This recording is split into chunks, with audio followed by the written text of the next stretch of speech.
好，这个是之前的啊，这一共4种。那若 p 值 q 只有在 true 推到 false 的时候才是 false， 其他 case 都 true 嘛啊。OK， 这是原来的啊。那第一个是它的 converse， 就是若 q 则 p。那这个 implication 的定义就是当这个for 这个 true 这个 false 的时候，我才会 false， 其他 case 都是 true 嘛啊。所以这 q 是0 ，q 是1。p 是0的时候才是 false，q 是1 ，p 是0，所以这个时候是 false， 其他 case 都是 true， 没问题吧？就是 q 是1 ，p 是0的时候才是 false， 其他 case 都是 true。好，这是它的 converse 啊，所以这个implication 成立的时候，它 converse 不见得成立啊，因为这个不一样啊。好，那再来就是这个 if and only if。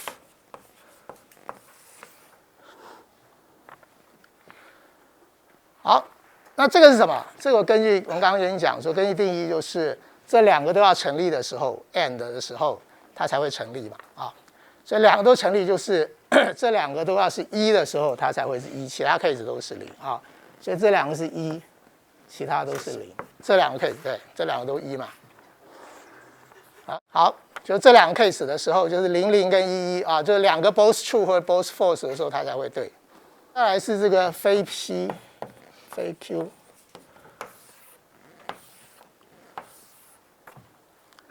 好，非 p 只把 p 反过来啊，所以1100，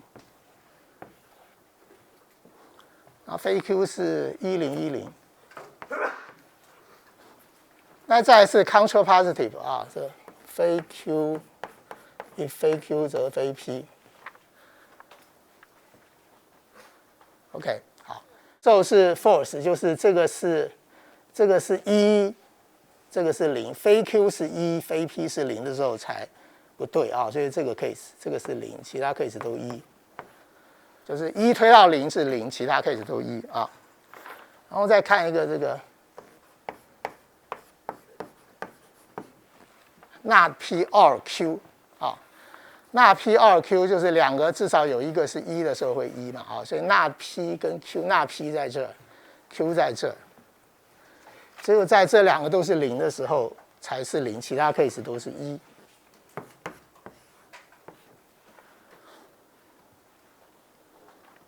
好 ，OK， 所以你看这个 truth table， 你看到什么啊？你就看到说，哎，这一行啊，这个 if p 等 q 这个在4种情况是1101嘛啊，然后它的 control positive 也是1101，对不对？所以这2个是 equivalent 的 ，logically equivalent， 可以得到 if p 等 q 会 logically equivalent， 它的 control positive 就是非 q 则非 p。这2个是一样的啊，就是原来的这个 implication 跟它的 control positive 是 logical equivalent， 所以后面很多我们证明啊，我要证说如果这个成立，我会推到这个成立的时候，我是用这个证，这种通常叫反证，就是证它的 control positive 啊，我就证说假设结论不成立，那么前提就不会成立，因为这2个是 logical equivalent， 知道吧？所以很多时候我要证明这个东西，我是用这个在证。我要证明这个前提成立的时候，这个成立我可以推到这个，那我怎么证？我就证说结论不成立，我会推到前提不成立，对吧？你想想就知道嘛。因为这个成立，它就一定会成立吧？那它结论不成立，那当然是因为所有它成立，这个都成立。那结论不成立的时候，当然原来前提就不成立，所以这2个是一样的。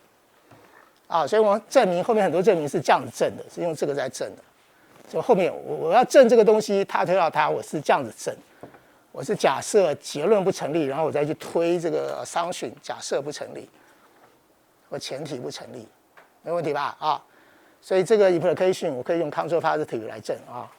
所以因为这是 logical equivalent， 所以后面很多证明都是用反证的方法这样证的。啊，它跟它的这2个是不一样的，对不对？它成立，它又不见得成立，2个是知道吧？啊，这2个是不一样的。它的 converse 正向成立，反向不见得成立啊。但是它的 counterparty 是一样，所以这两个是一样，所以很多时候是这样证的啊。我假设那个结论不成立，然后去推前提成立，前提不成立。然后这个东西还跟后面那个是 logical equivalent 啊，那 P 2 Q 对不对？也是101，这也是一样。不过这个通常后面这个就比较少用了，大部分很多都是证明都是用前面这种，就用这个在证那个。所以这个是这个 implication 啊，就是 if P then Q 或 P implies Q 的几个变化。那最重要就是我们讲这个东西啊，这个 implication 跟它的 counterparty 是一样的，是 logical equivalent。好，那再来就是这个逻辑里面还有一些所谓的 quantifier 啊。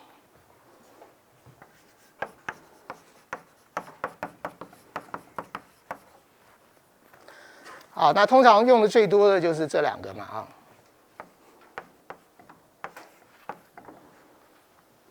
好，前面这个符号就是 if there is， 如果就是 there is 就是存在什么什么。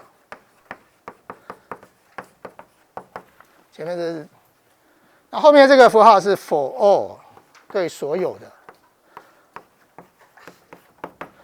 这是 quantifier 啊。就通常习惯用的就是这两个啊，比方说，我这个 statement 里面会有这种 quantifier。If there is an n in the set of natural numbers such that n squared is odd， 好，这个 statement 就有这个 quantifier 啊，这是说什么？存在一个 n 是这个是 there exists， 对不对？存在一个 n 是这个东西是自然数的集合啊。这个符号我在这边用的都是这个 the set of natural numbers， 就这个斜体的大 N 啊，就是自然数。什么是自然数？自然数是从1、2、3开始，一直下去，无穷多的啊。那也是这个所谓正整数，这是整数嘛啊？这个 pass 是正整数，这是正整数啊。Z 是 the set of integer 包含正整数、负整数跟零嘛，对不对？那这个加一个 plus 是正整数，正整数就是1、2、3、4、5、6一直下去的啊。从小到大我学的自然数都是从1开始。那后来我前几年我才发现啊，既然后来有些书它的自然数是从0开始，比方说我们用的这本教科书自然数定义就从0开始，我也不知道。但是我从小到大学的自然数都从1开始，所以我这门课所有用的自然数都是从1开始啊。就是我发现这个怎么样叫做自然数，这个不同的书可能有不同的，有些是从0开始啊。那我从小到大学的都是从1开始，所以我这门课的所有的自然数都是从1开始。存在一个自然数，使得自然数就是正整数；存在一个自然数使得 n 平方是奇数，没错嘛，对不对？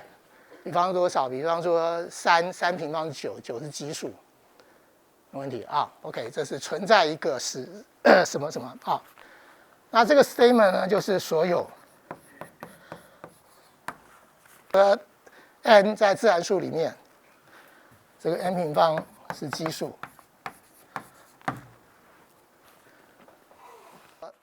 ，n 在所有的 n 在自然数里面 n 平方是奇数，这个 statement 也是这样的。这 statement 不见得对嘛啊，我只是跟你说这是个 statement， 所以这是存在一个，这是所有的。好，那这边呢，主要就是这个 statement 呢，我们跟这个，比方说它也可以 and， 也可以 or 嘛，对不对？它也可以推论啊。那我们这边主要讲说这个 not 否定的时候啊，比方说。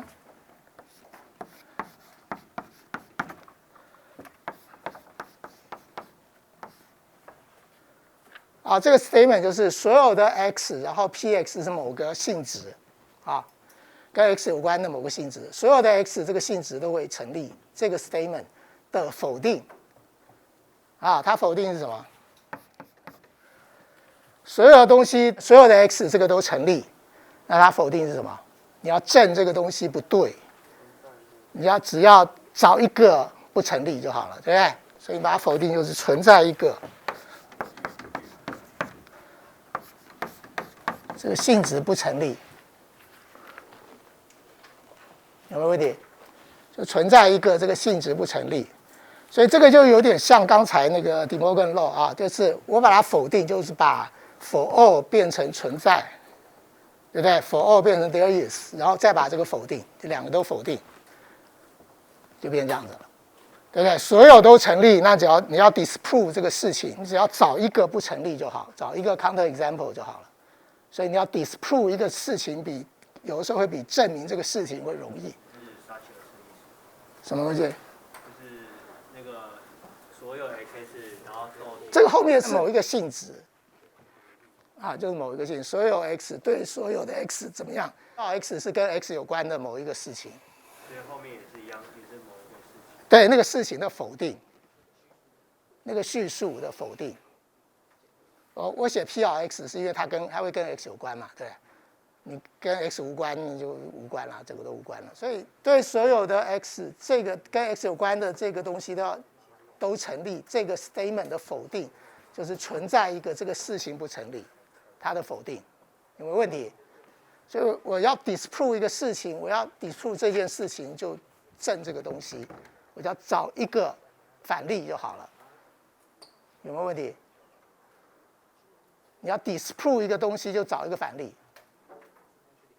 啊，你要证明这个是错的，你就要找一个反例，因为他说所有都成立嘛，你就要找一个反例，这个所有这个 statement 就不成立了。啊，这是 disprove， 通常 disprove 就是 counter example 啊，所以后面有些作业我会跟你讲说，我会写一个 statement， 对不对？然后跟你讲说，你先判断它对不对，你对你就把它证出来，不对你就找一个反例，找一个反例就是 disprove 嘛，没问题吧？因为很多时候你要判断它对不对，你要先判断它对不对，你再对的话你就证明它不对，你就 disprove 它，就找一个反例啊。那这边就是这个 disprove， 因为这个逻辑上是这样，没问题吧？好，那同理，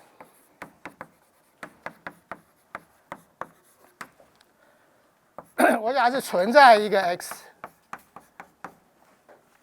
然后某一个性质跟 x 有关的性质，然后我这个东西的否定，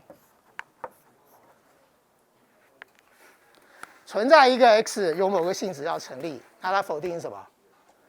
它的否定就是所有 x 这个性质都不成立，所以就不会存在一个嘛，没问题吧？所以这个也一样嘛，就跟这个基本上也跟那个 De Morgan's Law 有点像啊，就是你反正就把全部否定嘛，这个 there is 的否定就是 for all， 所以这个否定就是加一个否定嘛。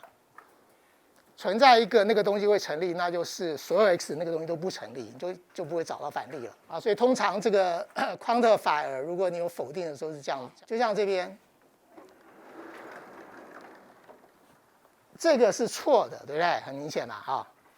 那我要 disprove 这个东西，比方说我就写一个说这个 statement， 你如果说它是对的，你就把它证出来；如果你是错的，你就找一个反例，对不对？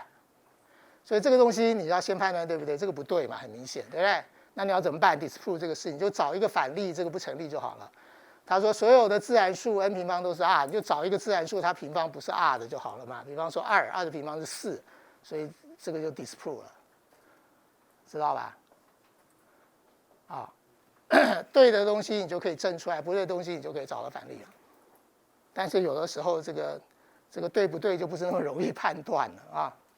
比方说我叫你证明一个东西，你这个读博士论文，我给你一个题目，我说你把这个证出来，你就可以毕业了。就那个东西是错的，你一辈子证不出来，就永远毕不了业，对不对？你知道我意思吧？很多时候这个对不对比那个证不证会不会证明还重要，对不对？因为你知道对才证得出来嘛，你就以为它对，它根本就不对，你就一辈子证不出来，对不对？那逻辑的部分，因为我只讲我后面比较会用到的东西啊，不多讲了，因为我不觉得要在这边花那么多时间。好，所以逻辑的部分我就简单介绍到这里啊。我后面还会有这堂课，又还有点时间，我会讲另外一个东西。然后我会到时候作业的时候，我会跟你讲说，叫你去看哪里啊，就看哪些部分。作业会有2部分，一个部分叫 aside reading， 我就跟你说要看哪里，然后后边有题目啊。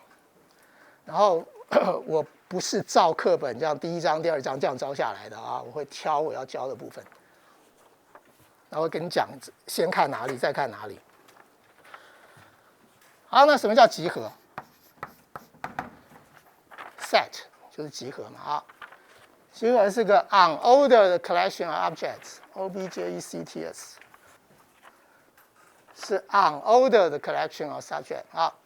collection of object 就是把这些 object 把它放在一起。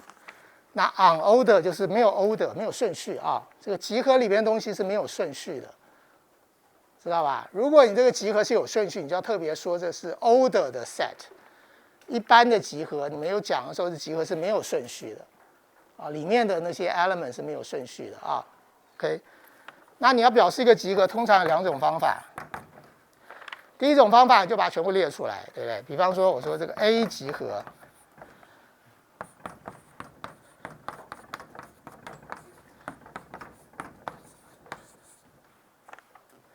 它包含这8个元素，我就把所有元素列出来。那外面中间用这个逗点分开来，外面有个大括号刮起来，就把所有的里面的 object 都写出来。啊，这是第一种表示方法。OK， 那这个里面其实没有顺序，我虽然这样子写，但我写说2、3、4、5、6、7、8、1也是一样，因为这没有顺序啊，这个是跟顺序无关，这个只是跟你说里面有这些 object 而已，就没有顺序的啊。这是第一种方法啊。那这里面这个东西叫做元素。然后说2是 A 的元素啊，那这通常就是英文叫做2 is in A 啊，或者说2 is an element of A。A 是 set， 它里面那些东西叫做 element 啊，或者说2 is a member of A， 或者叫做 member 啊 ，A 是 set 里面那叫 member 啊，用 element 用的比较多啦。好，这里面那个叫我们通常中文叫元素嘛啊，所以这个在里面这是元素与集合的关系啊。2这个元素在 A 这个集合里面。好，这是第一种表示，你要描述这个集合，就是把它所有的元素把它列出来，用一个大括号刮起来。那有的时候呢，因为这样子很麻烦，或者说这个里面数太多了，根本没办法一个一个写，所以呢，我们就把另外一种描述的集合方法，就把它共同性质写出来。好，它共同的元素写，比方说我说 B 这个集合，好，那我怎么写啊？就说它的 typical 一个 element 叫做这个 n， 然后 n 怎么样 ？n 是在自然数里面 ，OK。然后呢，还要满足一些性质啊。那我通常习惯都是用一个冒号，有人用一竖啊，我比较喜欢用冒号，这看起来比较好看，也没什么，这个人习惯而已啊。有些人是用一竖，我是喜欢用冒号。然后冒号就描述这个性质啊，比方说 n 是什么 ？n is a multiple of 11。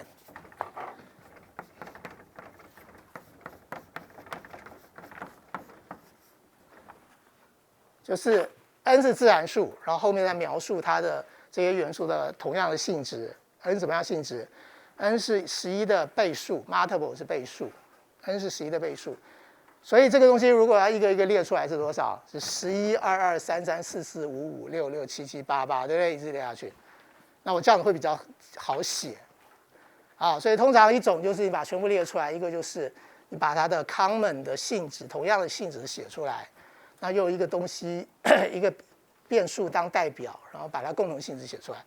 那这个冒号后面就描述那个性质 ，OK， 没问题吧？啊，好，这是这个集合的描述方法。那如果一个集合没有元素的话，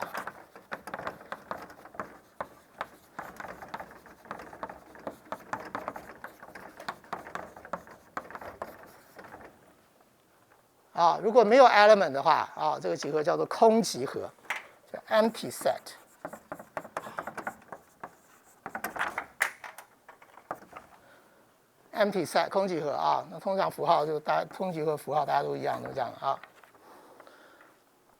那有些书叫做 null set， 用 empty set 比较多了啊，这叫 null set， 就 empty set 空集合，没有元素的集合是空集合。集合中间有运算啊，叫 set operations， 就集合跟直接中间有一些运算啊。那这个第一个运算叫做交集，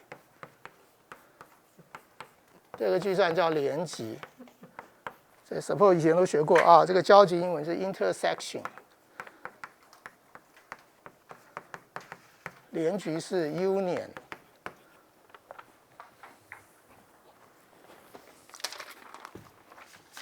所谓 intersection 就是又在 A 里面又在 B 里面的这些元素，叫做它的 intersection 啊，所以它定义就是那些 x 哪些 x 啊，又在 A 里面 ，x 在 A 里面，而且 and 又在 B 里面的那些元素，就是它们的交集啊。所以这个是 and， 这两个都 statement， 所以是这个 and 要两个都成立才行嘛啊。所以又要在 A 里面，而且在 B 里的那些元素，叫它的交集。它连集就是在 A 里面，或者在 B 里面的。所以这是 all， 只要有一个 statement 成立，这个就成立啊。好，所以一个叫交集，一个叫连集。那我们通常两个集合，你可以有两个 set 的 Venn diagram 来看，这个是 A 集合，这是 B 集合。那交集就是这个同样的部分啊。这 A 加是 B， 左边是 A， 右边 B， 它连集就是A 或 B， 这是连集，对不对？根据这个定义前面讲的啊，那这个图叫做所谓这个叫两个 set 的 Venn diagram，VENN，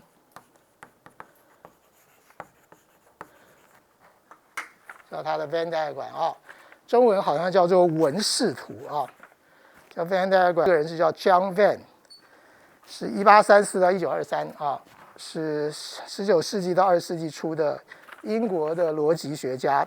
他有本书叫做《Symbolic Logic》，符号逻辑里面的书，他就用这个 Venn diagram， 用这个图。Venn diagram 可以对你去理解、了解这个集合中间的交集或连集，就很简单就看出来。但这个只是帮助你了解这个东西，这不能拿来当证明啊。虽然就是这个跟前面那个逻辑的类似，逻辑有个 not 嘛啊，这边就有一个 complement， 有个集合的 complement 啊，这个有很多种写法。那我这边是下面画一个 bar 啊 ，A bar 就是 A 的 complement 啊。那有些书是用 A， 然后右上角一个 C 啊，这是 A complement。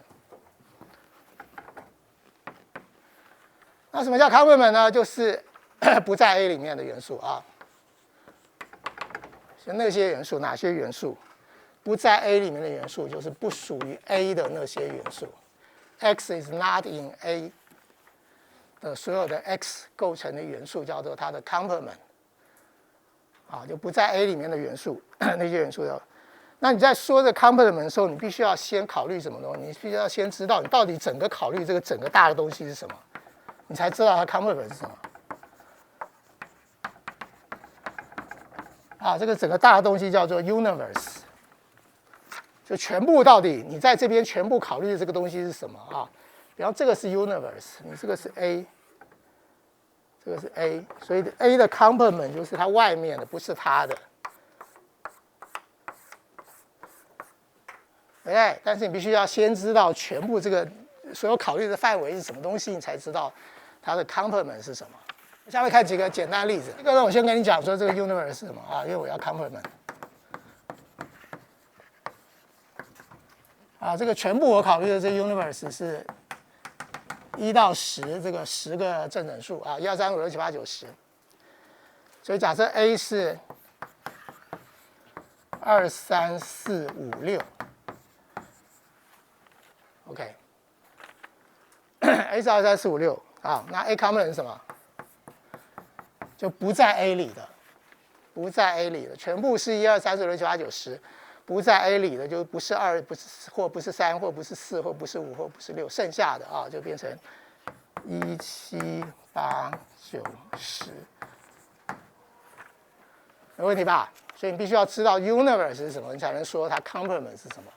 你整个考虑的这个大的范围到底是什么东西，你才能说它 complement 是什么，就是不是 A 的，你才知道确定不是 A 是什么。好，那这堂课最后我们就再介绍一个东西啊，刚才是交集、联集，然后 complement， 这好像叫中文 complement， 好像中文叫补集嘛啊。那最后一个这个可能平常不是那么常看到啊，这叫做 difference。就是 A 扣掉 B， 这个等号上面一个三角形就定义啊，什么叫 A 扣掉 B 啊？那有人是这样写，有人是这样子写，啊，也有写成这样子的，啊，那什么叫做 A 扣掉 B 啊 ？A 扣掉 B 就是说，在 A 里面不在 B 里面的。在 A 里面不在 B 里面，所以在 B 的 complement 里面，所以就是这个，就是 A 交集 B 的 complement 就定义成 A 扣掉 B， 就在 A 里面但不在 B 里面的那些元素叫做 A 跟 B 的 difference。啊，这 difference 很明显跟哪个写在前面有关嘛，对不对？在 B 里面不在 A 里面，跟在 A 里面不在 B 里面是不一样的啊。所以这个 difference 有些人也有人叫做 relative complement，relative complement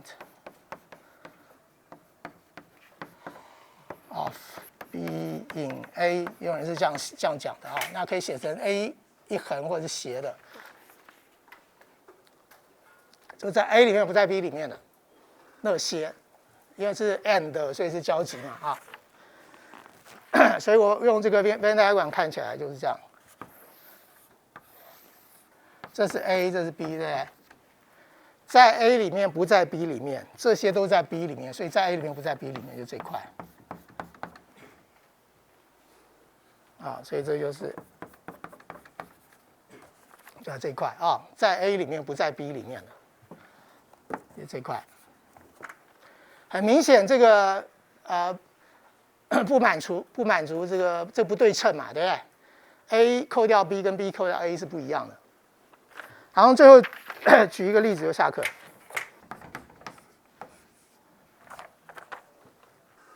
好，所以 A 是1、2、3、4 ，B 是3、4、5、6。A 是1、2、3、4这4个正整数 ，B 是3、4、5、6这4个正整数啊。我们先看这个 A 连接 B 的 union of A and B。是什么啊？就是在 A 里面或者在 B 里，就把全部写出来。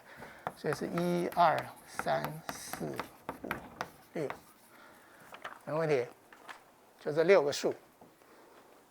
好，那 A 交集 B 呢？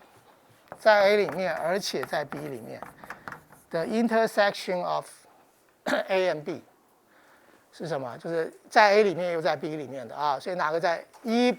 在 A 里不在 B 里，2在 A 里不在 B 里，3在 A 也在 B， 所以3，4在 A 也在 B 是4，5在 B 不在 A 不是，6在 B 不在 A 不是，所以是3跟4，没问题吧？好，那 A 扣掉 B 呢？在 A 里面，所以一定要在 A 里，在不在 B 里面啊？所以多少？1跟2嘛。那 B 扣掉 A 呢